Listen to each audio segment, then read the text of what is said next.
G'day, have I got a story for you? Check the disclaimer. Season 2, Episode 12, Clouded in Darkness. This episode continues on from Season 2, Episode 6, Bend to My Will. The leader speaking. We were ushered into the corner of a small room that has a memory eradication sign near the door. And now we are standing with many of these psych agents. A fancy name for people with so many restrictions on their minds, except for one of them, the annoying one from the craft. One of the shorter agents has a few less restrictions than the others too. Those two stand together. Are they partners like we have partners? Why are their minds less restricted than the others? This is such a small room for this many people. I do not feel comfortable being in such close proximity to these psych girls. Why did they make us wear these uniforms that make us look like we're like them? We are not like them. I quieten my mind. I quieten my feelings. My whole being quiet, as is required. I begin by checking the minds of those in this room. Only 2 male scientists to bend to our wills here. Why do males have the authority here? How unusual. This is going to be much easier than I anticipated. What is that thought? Is it a thought? It is so strong. I quieten my mind. I quieten my feelings. My whole being quiet. And I listen. I wonder what would happen if I freed all their minds. Oh, some of these minds. I've not come across this before. Or have I? 4 of them, 2 older and 2 younger. Are they sick? They are in pain. Oh, is that thought about us? Us? But I detect no one in my thoughts, no one in my mind. How does she know that we are in pain? Their eyes look so dark. Ugh. Like a black oil slick is covering them. Definitely us. Even the white part. Where are those thoughts coming from? How did this happen to them? Why can't I pinpoint a location? I look at my partner and know that she hasn't even noticed. The other 2, I can see that the girl my height will still be of no use, but her partner, the shorter one, AX, I believe she is called. I join thoughts with AX instead of with my partner, which is not permitted, but I don't care. Yes, she has also found these thoughts. We take hold of each other's minds, as we've been trained to do with our own partners, and we merge. Wow, this is amazing. Why haven't I got a partner like her? Do they really put the best of us with the worst so that the worst can learn from us? Maybe it is so we don't discover this. We grasp hands. I didn't realise that we walked towards each other. Oh, either did she. It was instinctual. Together we both quieten our minds, quieten our feelings, our whole joined beings. Oh, the quietness. It's amplified. Those thoughts begin to fill our minds. These dark-eyed girls also seem to be more intuitive. At the same moment, we begin to concentrate on our mission. We can find where those thoughts originate when we've completed our mission. Somehow we have to be partners. When we get back, we need to ask. We need to insist. We walk closer to the scientists, the male scientists. This is going to be easy. So easy. We watch the scientists shake their heads and know they are trying to concentrate, but we won't let them. We cloud their minds in darkness. Now we just need to get them to turn the machines off and just say the words, "They're all yours." My partner is standing on the other side of me, and this girl's partner is standing next to her. I really don't think they'll be of much help. We are not used to this. We've practiced over and over again at land people's houses, but we had to get them to open the door and say, "Come in." Very few of us succeeded, but I was one who did. It's those thoughts again. This is atrocious. I can't let them succeed. I will not allow them to cause so many deaths. We can ignore them for now. People need to be helped, not killed. Why do so many people just not understand this? Isn't it obvious? Maybe not. The machines are being turned off. Scientists are kneeling before us, still clouded in darkness. We hear one of them say, "They're all yours." We don't move. We have to wait for the other scientists to say the same. Together, we quieten our minds, quieten our feelings, our very beings, quiet. No way. This will not take place while I am here. Oh, where are those thoughts coming from? Oh no, what is happening to those girls? Where are all those restrictions that were in their minds? Are they gone? Those odd words that I saw, gone. Even those weird mechanical memories, gone. Oh no, they are all surrounding us. I can feel the fear of the girl I am joined to. And suddenly, we're not joined anymore. What is happening? What are they going to do to us? I feel something, or maybe someone, deep inside my mind. It seems like something is being torn down, maybe. Restrictions? I didn't know we had any restrictions. I feel so much better, and the pain that has been there in my chest, as long as I can remember, has lessened. It is such a relief. How can taking something from my mind lessen the pain in my chest? Is someone asking me if I would like them to remove a few of the things that aren't quite right in my mind? Why would she do that? She is telling me that I have had small alterations done to my mind and my brain. Little things have been altered, lots of little things. But when they are all put together, it equals a lot. No, wait, I allowed all that to be done to me. It enhances my mind ability, makes it easier, quicker, better. I hear her deep in my mind. Did it seem easier or quicker or better before I moved some of the restrictions aside? Or after?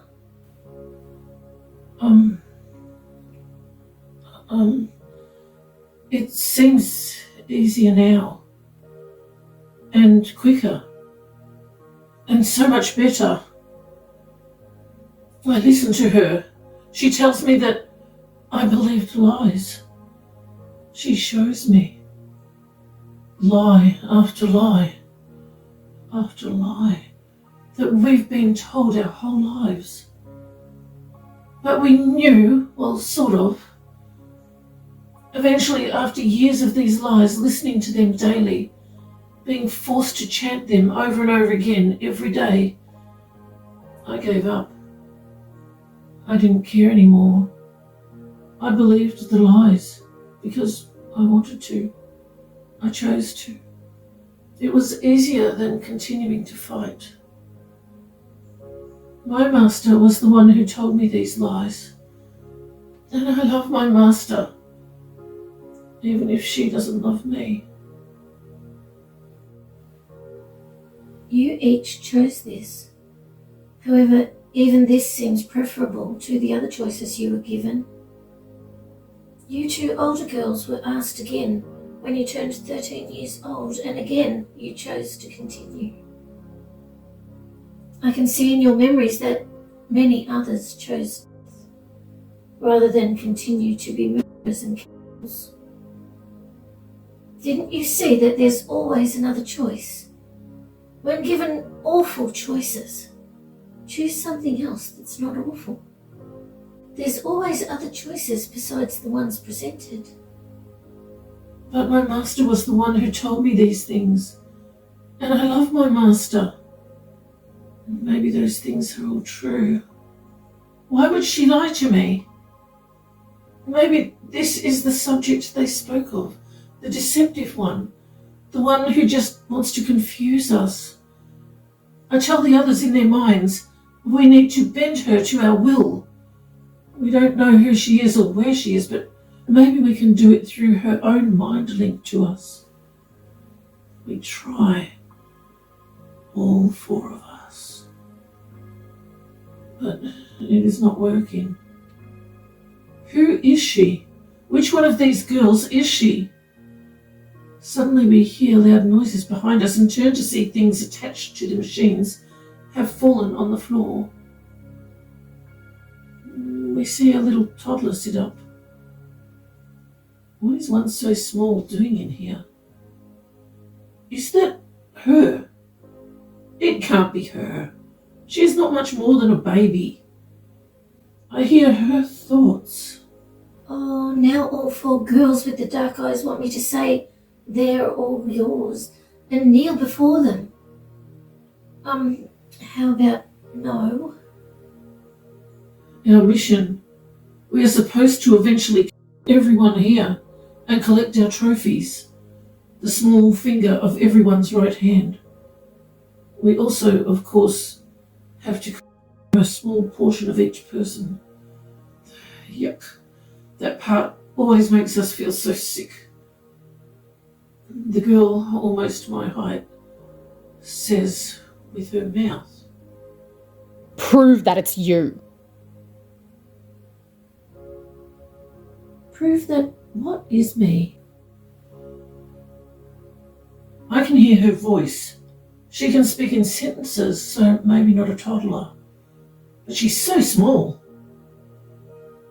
The girl on my team speaks again. "Prove that it's you in our minds."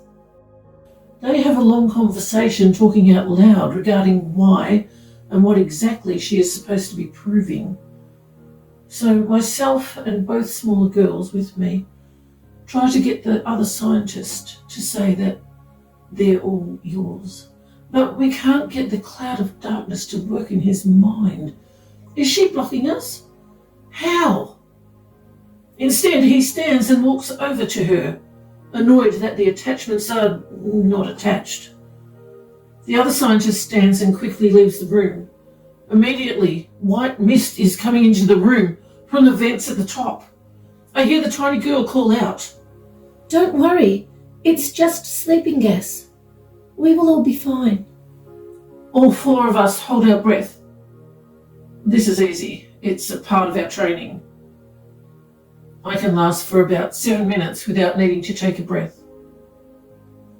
I watch, and after a few minutes the psych girls start falling down. Some of them sit down in anticipation, and some lay on the floor before taking a breath. That's pathetic.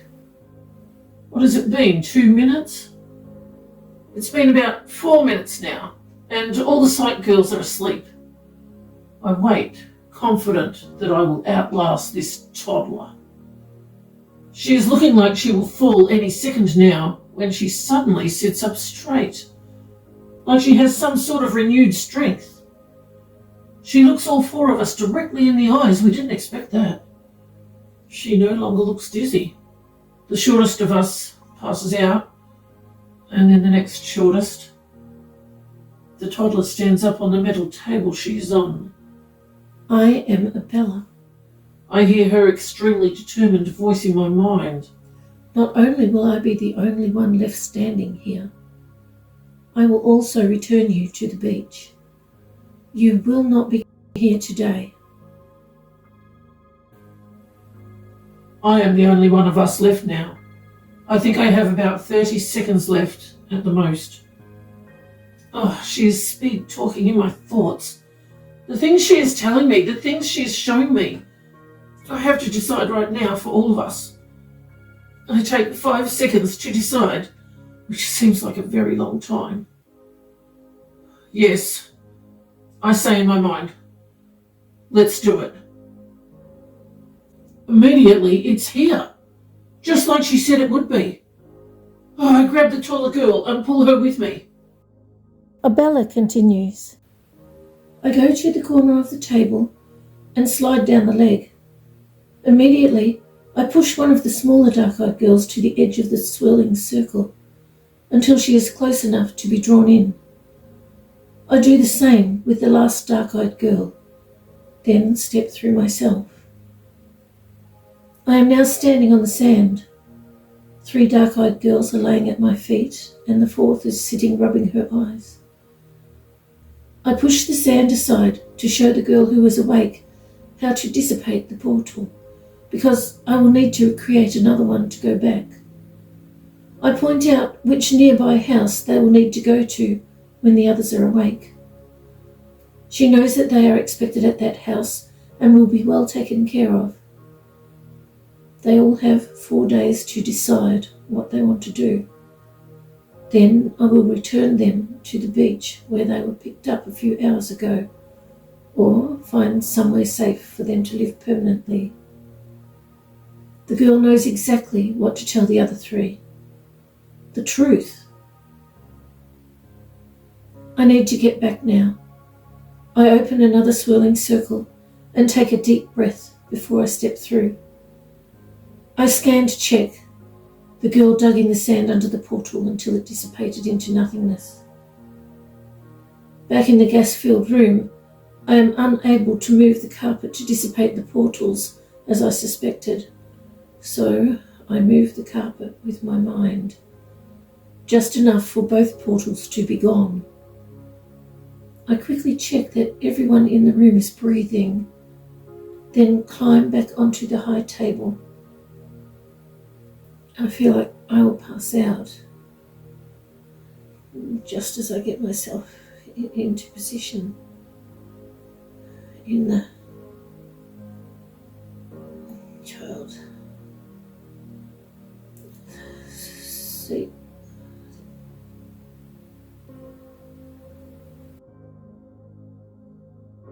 As I grab the taller girl and pull her with me, I realise this is much easier to do than I thought it would be.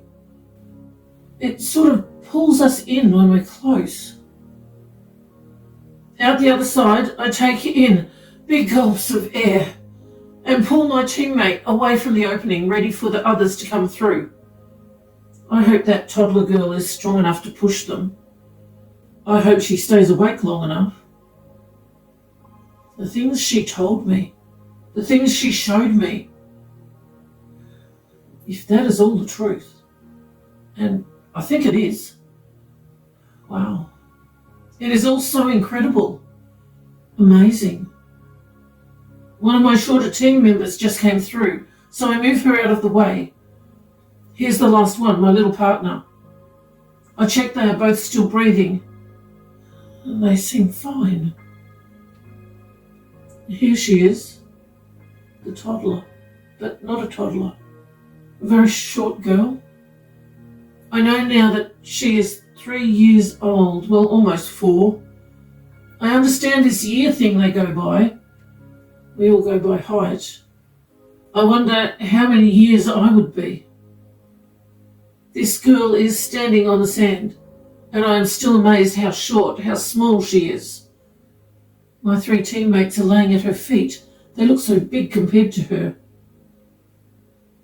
I am ready to dissipate the portal and know which house to take my teammates to when they wake up. And now she is gone. I hope these land people in the house have something to eat besides fish.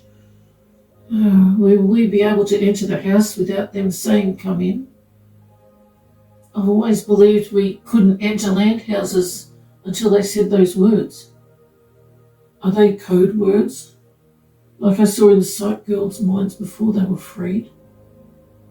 Maybe some sort of mind control. In 4 days, we all need to decide what we're going to do. I have already decided I am never going back. I only just found out about families, mums, dads, brothers and sisters, grandparents, aunts, uncles, and apparently males are not inferior as we have been taught. Was my master my mum? Maybe not. We look nothing alike. I hope that these 3 girls decide to stay too. In particular, the shorter girl here, AX, the one who's not my partner. I just found out she's shorter. No. She is my younger sister. My younger sister. I have a sister.